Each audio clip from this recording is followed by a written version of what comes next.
G'day, my name's Canon, and welcome to NerdCulture.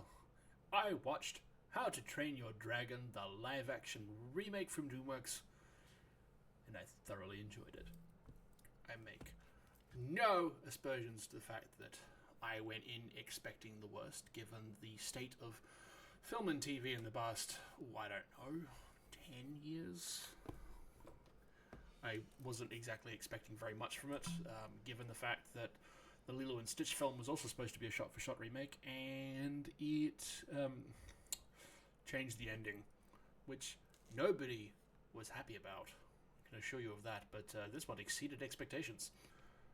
To put no finer point on it, Hiccup was hiccupy, Stoic was vast, Toothless was a lovable goofball, and Astrid, which was the main sticking point for a lot of people, was actually rather surprising. We'll get into that. But for now, let's start with the scenery. 'Twas phenomenal.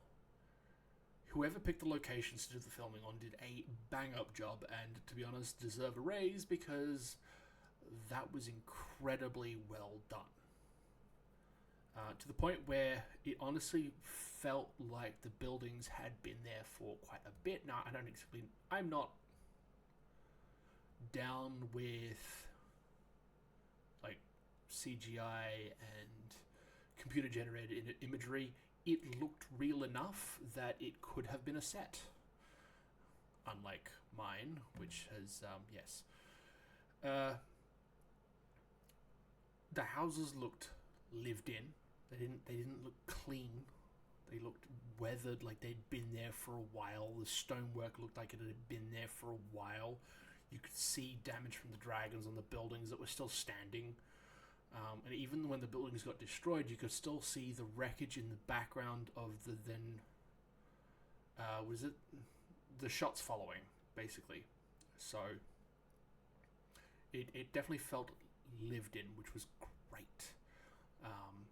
I'm pretty certain that there's some wide sweeping shots when they're flying where you can see the remnants of a stone building on one of the cliff tops. Now, I don't know whether that's put in for like just general scenery purposes, like, you know,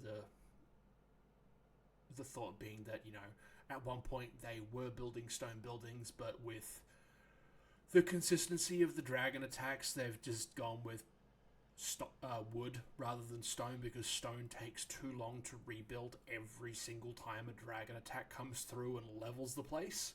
Whereas wood is easy enough to replace. It doesn't require as much effort as stone to harvest, for lack of a better term. Or it's just, you know, the helicopter shots that they grabbed for the purposes of those scenes that had some stone ruins in them, and they went, that looks cool, let's put those in. So, but other than that, yeah, just it felt like Burke, basically. The islands were pretty well... Like, I don't remember seeing a lot of them in the animations, like both the movie and the TV series that followed, but damn, they did a good job. So that's the scenery. Story, pretty well exactly as I remember from the animation.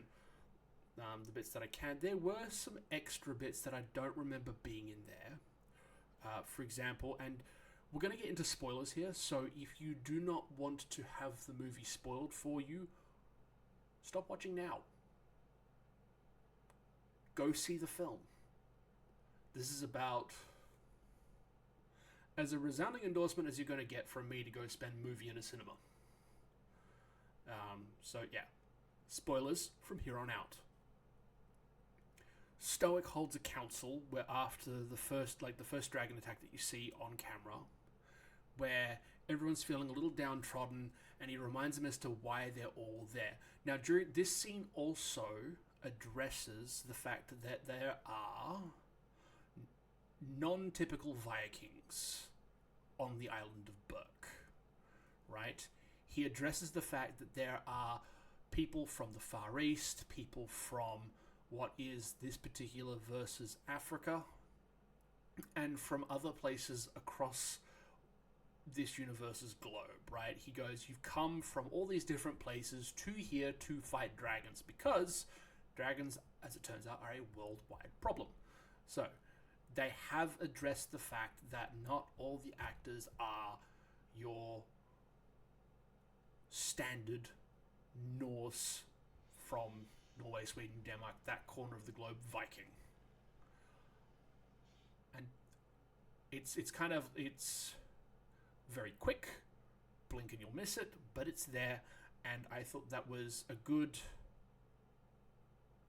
No, it was good, right? It was what it was. It's good. There are a few other bits and pieces in there, like when Hiccup is exploring all the different ways that he can interact with the dragons without killing them.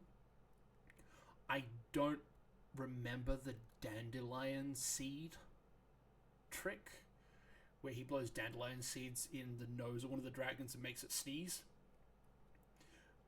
And it also shows that his interactions with Toothless are the reason why. You get that in the animation, especially with the eel, where he picks up an eel to try to feed it to Toothless, and Toothless has a bit of a, oh no, we don't like those moment, and so he uses that to deal with one of the dragons in the ring. But you see the way that he interacts with Toothless, and he sees Toothless doing stuff, and he uses that to interact with the other dragons, which was honestly, that was one of the things that I was really looking forward to seeing, was how they would put that in. So there are a few scenes in there that aren't in the original film, but it's enough to make it different, and the difference is good. Right? The rest of the story is basically the standard How to Train Your Dragon story. Right? He injures Toothless, he interacts with Toothless, puts the harness on, they have a bit of trouble meshing as a team, as they try to fly together. They absolutely nail it. Hiccup is chosen as the Slayer. Yes, cue the Doom music. And then manages to thoroughly disappoint everybody when he approaches whatever the fire dragon... I don't remember the dragon's names. When he approaches the fire dragon, and Stoic loses his crap and scares the dragon. Toothless intervenes and is captured. And they nail the facial expressions on Toothless. And we'll quickly, as a quick tangent, we'll get into the dragons. They've managed to bring the dragons to life in a very big and real way, and a phenomenal job that they have done with that, because it could have ended up like the first iteration of Sonic, looking absolutely nothing like the dragons from the animation, and just everyone would have had a bad time. But they went down the road of just making the animated versions real. And yes, I know the dragons are animated in this one as well, but real enough in a sense that you could believably think that they exist. So Toothless's look of hurt and betrayal when he's captured in the ring by Stoic and the other villagers, tears at your heartstrings a little bit, right? It was very sad. And then obviously they go to Dragon Island, they break it open, the smaller dragons escape, and then it, that moment of realization from Stoic, played by Gerard Butler, who was the voice actor for the original Stoic in the animation, but he did a really good job with this too.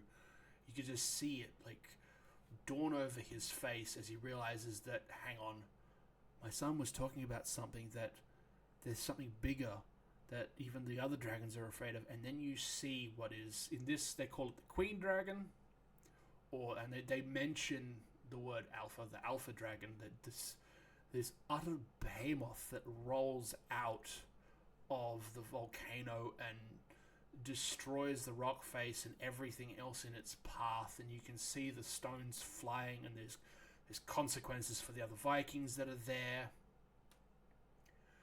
And it's just a whoa. Like utterly stunned moment. Phenomenally cool. Like, yeah. Dragons. That's huge. And it dwarfs everything else by comparison. Obviously, all the kids roll in. They do, early in the film, they do the whole... It's not quite the same as the animated series. In the animation, they do the one-for-one, where you see each of the kids hold out their hands to the respective dragons that they'll end up riding. But you only see it for Snotlout and his dragon, and then it pans to a wider shot where you see all the kids in a circle with their dragons, hands on snouts, and Hiccup grabbing ropes to make harnesses and all that. So, it would have been cool to see all of them do it. But given you get to see Hiccup do it and you get to see Snotlout do it, so that will have to satisfy those of you who are sticklers for that kind of thing. Anyway, the kids fly in, they loose off at least one or two shots before the dragons start getting distracted by the alpha dragons, whatever it's using to control them. They try to use their dragon slayer training to no avail, much like the animated series. Hiccup dives in the water to rescue Toothless. Stoic pulls him out and then goes back in to grab the dragon as well, who then pulls him out. We get the reconciliation scene, as earlier in the movie, Stoic obviously turns his back on his son and goes, I wish you weren't my kid.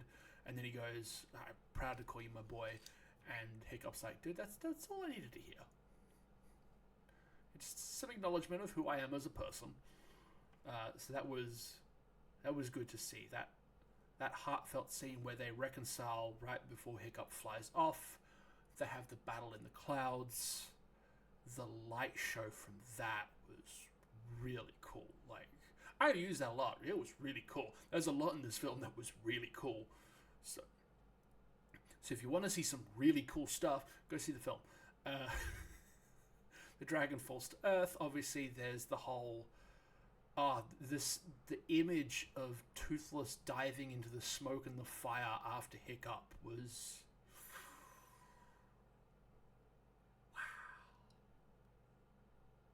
Like, yeah, we've got this movie poster, but have you considered that's also another really cool movie poster?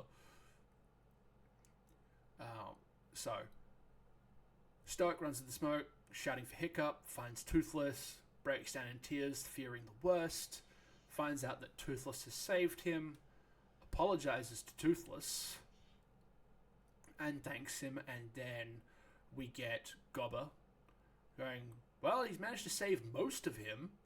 Hint, hint. Anyway, hard cut to Toothless waking Hiccup up. Toothless discovers that he's one leg short of a full man.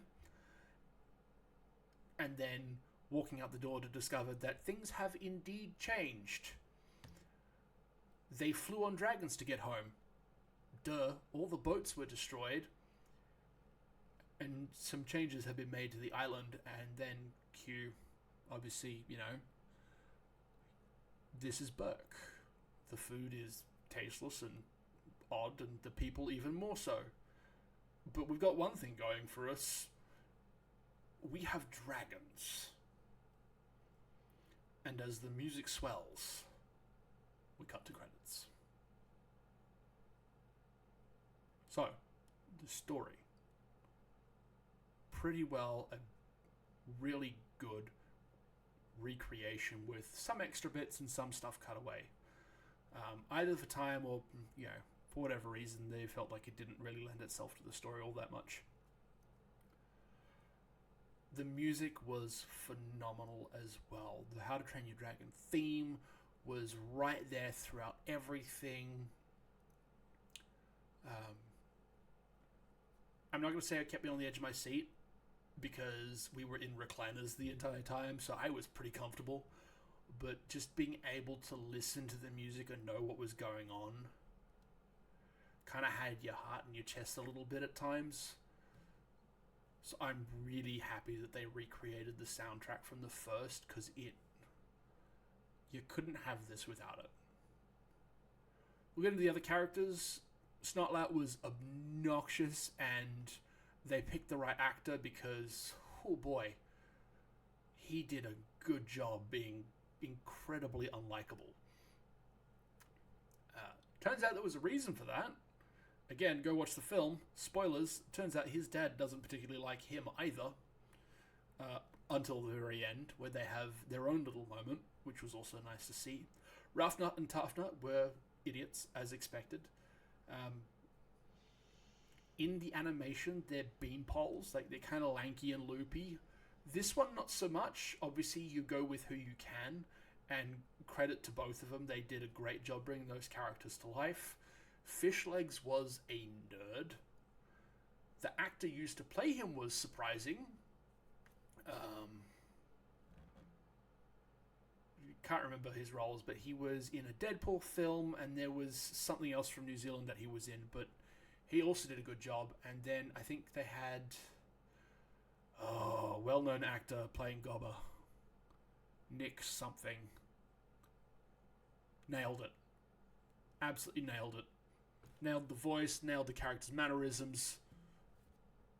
Well done. Good job. Honestly, good job to all the actors. Despite my trepidation about what they could have done, the only real bit where they go off, like, it had me kind of a bit nervous, was at the very beginning where Hiccup is introducing all of the kids his age. They get to Astrid, and he basically waxes lyrical about how she's the best thing ever. Turns out that's just Hiccup being a teenage boy and having the biggest crush in the world. I do the same thing for my wife. She's the best. It was fine. The actress did a good job. She played the character really well. They all did. I have zero complaints. So, to wrap it up, story, great. Dragons, great. Characters, great. Music, phenomenal. Movie, well done. So if you like what you heard and want to see more, please subscribe. And I thank you for watching. Hopefully, we'll see you in the next one. Bye for now.